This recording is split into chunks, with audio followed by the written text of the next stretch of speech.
네, 한 주간의 핵심 이슈 알아보도록 하겠습니다. 샘플러스 허반석 위원과 함께합니다. 어서 오세요. 안녕하세요. 네. 지금 이제 2차 전지 이야기를 하다 보니까 뭐 전기차 배터리 이런 이야기들을 사실 작년 한 해부터 굉장히 많이 했었던 것 같아요. 하지만 올해 들어서는 작년만큼의 상승세는 나오지 않고 있는 것 같은데 오늘 그래도 좀 반등이 나와줍니다. 자율주행차 시장에 대해서도 좀 이야기를 나눠봐야 될 것 같은데 어제였죠. 만도가 갑작스럽게 물적 분할 이슈가 나오면서 10% 정도 하락을 하게 됐단 말이에요. 이 투자자들 입장에서는 굉장히 좀 당황스러울 것 같기도 한데요. 먼저 만도가 어떤 회사인지 왜 주목을 받고 있는지 좀 들어봐야 될 것 같아요. 어떤 회사죠? 네, LG화학도 그렇고 삼성중공업도 그렇고 물적 분할 이슈나 대규모 증자와 관련된 이슈들 때문에 주가가 갑작스럽게 하락하는 일들이 좀 발생을 했습니다. 그런데 살펴보면 주가가 많이 올라와 있는 상황에서의 이슈가 나왔을 때 조금 더 그 하락폭이 깊었다라는 부분을 감안을 해 보시면 좋을 것 같은데요. 참고로 만도가 적어도 6만 원 언저리에서 물적 분할 이슈가 나왔을 때 지금과 같은 깊은 하락 이후에 횡보하는 자세를 잡았을까라는 생각이 또 들기도 합니다. 만도는 이제 자동차 셰시 회사죠. 네. 뭐 부품 회사, 제동 조향, 현가 장치를 제조하고 납품하고 그리고 현대자동차, 기아자동차, 현대모비스, 현대위아를 주로 매출처로 삼고 있습니다.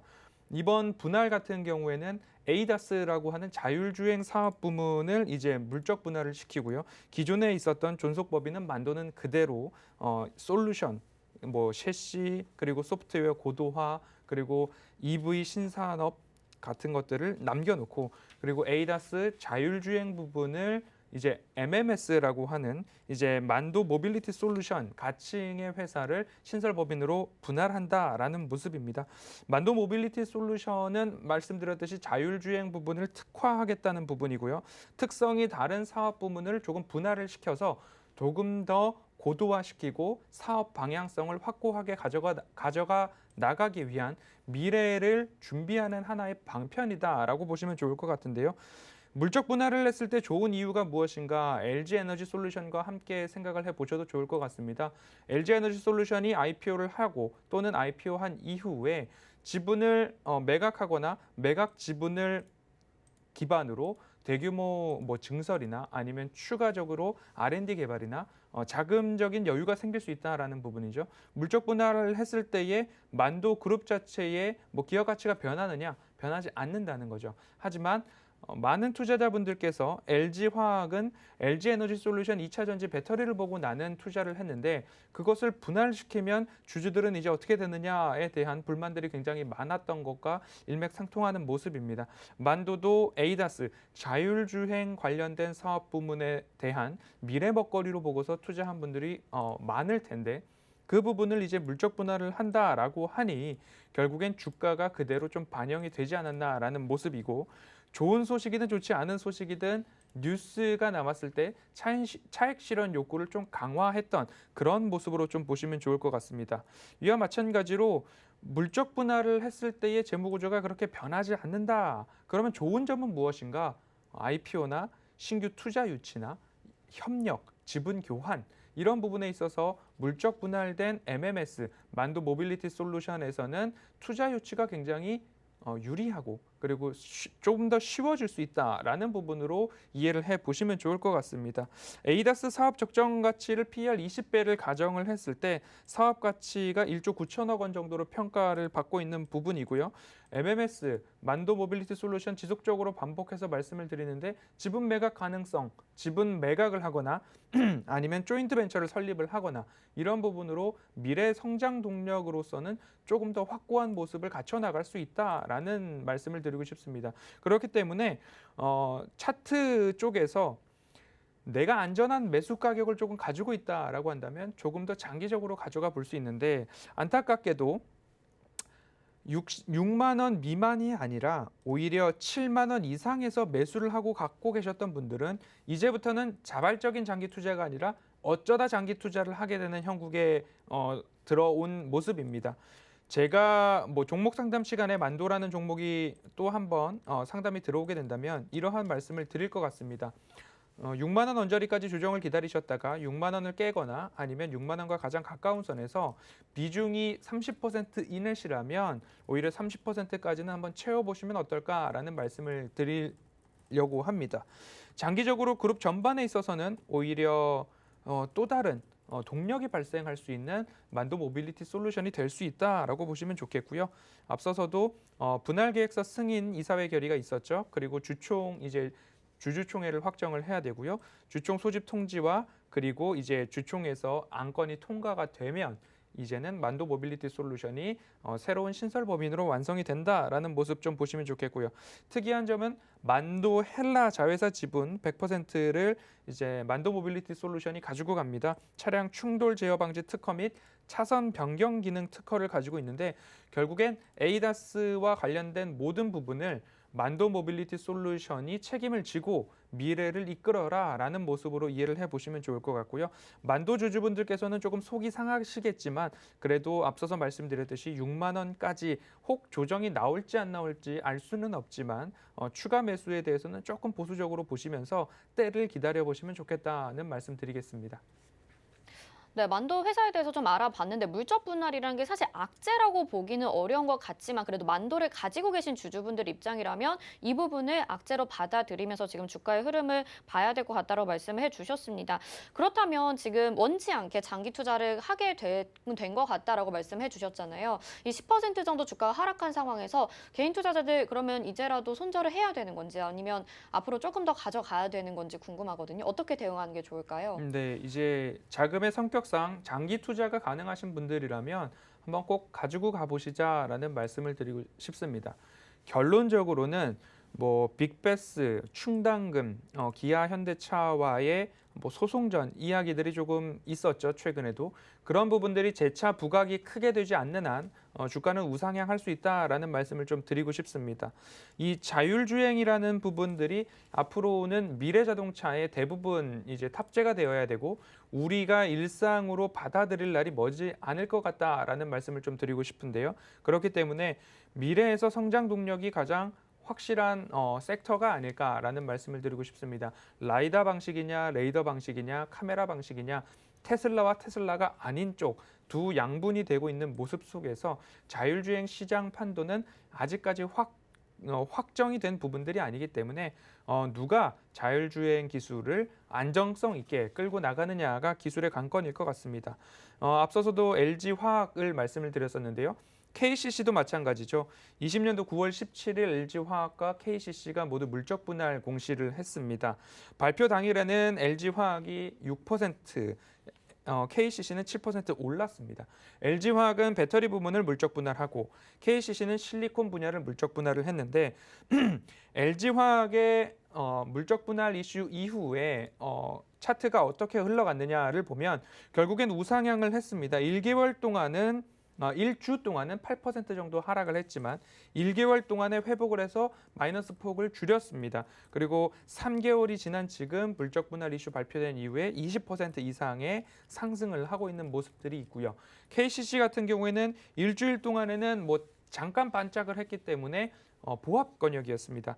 1개월 뒤에는 6%가 상승을 했고요. 3개월 뒤에는 30% 가까운 수익률을 보여주고 있는 모습들이 꼭 물적 분할 이슈에 3개월, 4개월 동안에는 우상향이 된다라고 단정 짓기는 어렵지만 자율주행 기능처럼 조금 이슈가 될 수 있고 미래 성장 동력이 될 수 있는 그런 기업들 LG화학도 2차 전지 배터리 캐펙스 투자 굉장히 확대하고 있고 앞으로 전기차 침투율 늘어나고 있는 부분 그리고 소재와 관련된 부분에 있어서 KCC도 워낙 기술력이 있고 탄탄한 기업이라는 부분들이 적어도 영업이익과 매출액이 증가하는 기업이라면 물적 분할 이슈처럼 공포의 매수를 할 수 있는 기업인지 아닌지 먼저 판단을 해보셨으면 좋겠고요.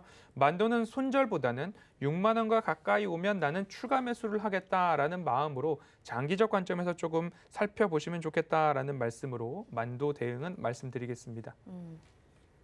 네, LG와 KCC 예시로 들어주시면서 만도도 좀 보유 관점에서 보자라고 말씀해 주셨습니다. 일단 당분간은 조금 힘드실 수도 있겠지만 그래도 장기적인 관점에서 보유하시는 게 어떨까라는 생각이 들고요. 이제 전기차 배터리 이야기를 좀 해보려고 해요. 그동안 조금 부진했었는데 오늘 삼성 SDI가 4% 넘게 상승을 하면서 또 관련주들도 상승을 해주고 있습니다. 이 내용 좀 분석을 해주시죠. 네, 2차 전지 섹터 그리고 신재생, 에너지, 화학 관련해가지고는 뭐 거의 이제 1년 전부터 누누이 말씀을 드렸습니다. 공포에 사도 좋다. 또는 나는 어느 한 기업이 너무 많이 올라와 있기 때문에 고르기가 어렵다 그러면 에너지 ETF를 누누이 이 자리에서 반복해서 말씀을 드려왔고요. 삼성 SDI 같은 경우에도 공포에 살 수 있는 섹터다, 종목이다라는 이야기를 최근 한 2주 동안 방송에서 누누이 말씀을 드려왔습니다. 공포에 살 수 있다라는 부분들은 결국엔 이 추세선을 깨지 않고 추세선에서는 반등이 나오고 있는 모습들인데 이 반등 시에 매수를 해보자라는 이야기입니다. 삼성전자 그리고 삼성 SDI 같은 경우에는 이제 영업이익 흑자 전환의 해 그리고 영업이익 1조의 문을 여느냐가 이제 올해가 판가름 난다라고 좀 보시면 좋을 텐데요. 그 가운데 있어서 미국 진출 소식이 이제 인터배터리 전시를 통해서 그저께부터 이야기가 나오기 시작했고요. 그리고 오늘 같은 경우에는 불이 나지 않는 스스로 불을 끄는 ESS 에너지 저장 장치에 대한 이야기들도 좀 나왔고요. 그리고 전기차 트럭에 배터리를 납품한다는 납품 소식까지도 조금 뉴스로 출고가 되고 있는 모습입니다.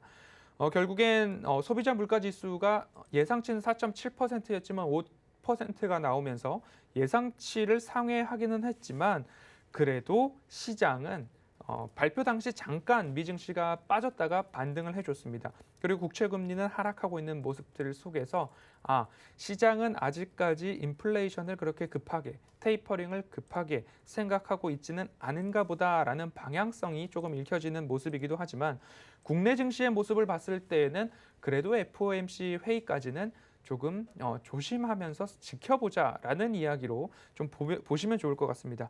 지수가 신고가를 넘을 수 있는 그러한 요소들 그리고 지표들 그리고 시장의 분위기들이 형성이 됐는데 아직까지 신고점을 넘지 못한다라는 분위기는 관망장세가 짙게 아직까지는 깔려 있다라고 좀 보시면 좋을 것 같고요. 완성 배터리 업체 삼성 SDI, LG화학, SK이노베이션 이외에도 배터리는 리튬이온 배터리는 결국엔 소재의 혁신을 통해서 성능과 기능과 그리고 주행 거리와 그리고 안정성들이 더욱더 무궁무진하게 좋아질 수 있기 때문에 말씀을 드렸습니다. 방송에서 첨보나 대주전자재료, LNF, 에코프로비엠 이런 기업들 소재와 관련된 혁신을 이루고 있는 기업들 여전히 혁신에 혁신을 거듭하고 증설을 하고 있고 기술력은 우리나라를 따라올 기업들이 없는 만큼 완성 배터리 업체도 좋고요. 그리고 소재 혁신이 가능한 기업들도 좋으니까요. 추세 하단에서 다시 한번 반복해서 말씀을 드리면 장기 관점으로 꼭 바라보실 만한 섹터다라고 정리해 보겠습니다.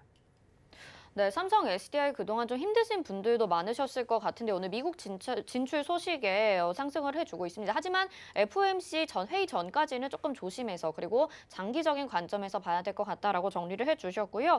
이제 또 다른 이야기를 좀 해볼게요. 한 주간에 또 들썩였던 섹터 중에 하나가 여행 그리고 항공 관련주들입니다. 이제 백신 이후에 여행 기대감이 더 높아지고 있고 7월에는 단체 여행 가능하다. 그다음에 괌이랑 사이판 등의 재취항을 항공사들이 할 것 같다라고 전해지고 있는데 오늘은 또 하락을 하고 있거든요. 앞으로 어떻게 전망 바라보고 계시는지 궁금합니다. 네, 앵커님도 기억을 하시겠지만 우리가 가는 방향은 결국엔 일상으로의 복귀다라는 이야기를 많이 드렸습니다. 코로나 팬데믹 때부터 말씀을 드렸고요. 그리고 백신 개발 때에도 말씀을 드렸고 백신 공백기가 있을 거다라는 말씀을 드렸고요. 결국엔 우리가 일상생활에 백신 접종을 맡고 있고 이번 주 전 국민 백신이 1,000만 명을 넘어가면서 백신 접종률이 20% 목표치를 이제 도달을 하는 모습입니다.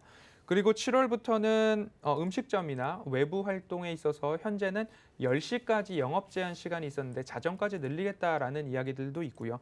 그리고 백신을 접종받은 사람은 외부에서 마스크를 벗고 크게 이야기를 해도 된다라는 이야기가 또 커뮤니티를 통해서 이야기가 오락가락하는 것 같습니다. 항공과 여행 관련된 부분들에 있어서도 이러한 부분들이 조금 더 수혜를 잇고 이슈 몰이를 해 나가는 중이고요. 제가 말씀드렸던 포인트들 중에 하나는 뭐 신세계와 호텔신라 등을 조금 말씀을 드려왔었는데 결국 먼저 이 부분들을 본 이유는 1분기부터 영업이익이 흑자 전환하는 기업들을 보시고 늦어도 상반기에 흑자 전환하는 기업들을 보시고 그 이후에 올해를 총 통틀어서 턴 어라운드가 되거나 이제 흑자 전환의 해를 맞이하는 기업들을 보셔도 늦지 않는다라는 말씀을 드렸습니다. 결국엔 호텔신라를 이전부터 가지고 오셨던 분들은 10만 원 언저리 목표가를 터치를 했던 모습들처럼 이제도 마찬가지입니다. 계절적 수요가 있고 그리고 노마스크에 대한 부분들이 있고 영업시간 규제가 해소가 되면 어느 섹터를 보아야 하는가를 말씀을 드릴 때에 꾸준히 하이트 진로 이야기를 좀 드려왔습니다. 그 이후에 이제 여행 관련된 부분들도 조금 더 이슈 몰이가 되고 있는데요. 대한항공 같은 경우에는 이미 많이 올랐습니다. 이미 많이 오른 부분에 있어서는 항공 물류, 운임이 전년 대비 40% 이상 올라간다라는 이야기가 코로나 팬데믹 여행객 증가가 아니더라도 굉장히 수익성이 탄탄했다라는 이야기가 나오고 있는데 그러면 대한항공은 앞으로 더 갈 수 있다라는 자신감들이 조금 더 생길 것 같습니다. 자유로운 출입국이 가능한 시기가 됐을 때에 여행객이 늘어나고 그리고 우리나라로 들어오는 여행객, 미국에서 여행 제한 단계를 우리나라를 1단계로 완화시키는 이야기가 또 뉴스가 주중에 있었죠. 그런 부분들, 그리고 앞으로 우리나라에서 출국하는 사람들이 많아지면 그러면 여행뿐만 아니라 면세점들도 좋아질 수 있다라는 부분 참고를 해보시는데 이 두 가지의 모두 공통점이 실적입니다. 실적이 뒷받침되어 주어야 이미 상승한 주가들을 유지할 수 있다라는 얘기죠. 하지만 실적이 뒷받침되지 않는 기업이라고 한다면 오히려 이슈에 의해서 상승을 했다가 그 상승한 주가를 시총을 유지하기에는 베이스가 없다라고 이해를 해보시면 좋을 것 같습니다. 그렇기 때문에 뭐 다양한 기업들이 있죠. 뭐 노랑풍선, 참 좋은 여행, 모두투어, 하나투어, 인터파크 각각의 기업들이 있을 겁니다. 그 기업들마다 주가가 많이 올랐는데 과연 이 주가가 여기서 유지가 될 건가, 횡보를 할 건가, 하락을 할 건가 그 부분들을 꼭 참고를 하셔서 수익 중이시라면 실적을 기반으로 나는 여기서 수익 실현을 할 건가 아니면 장기 투자를 할 건가 그 부분 참고를 하시면 여행주, 항공주를 대응하심에 있어서도 조금 더 좋은 지표로 삼아 보시면 좋을 것 같습니다.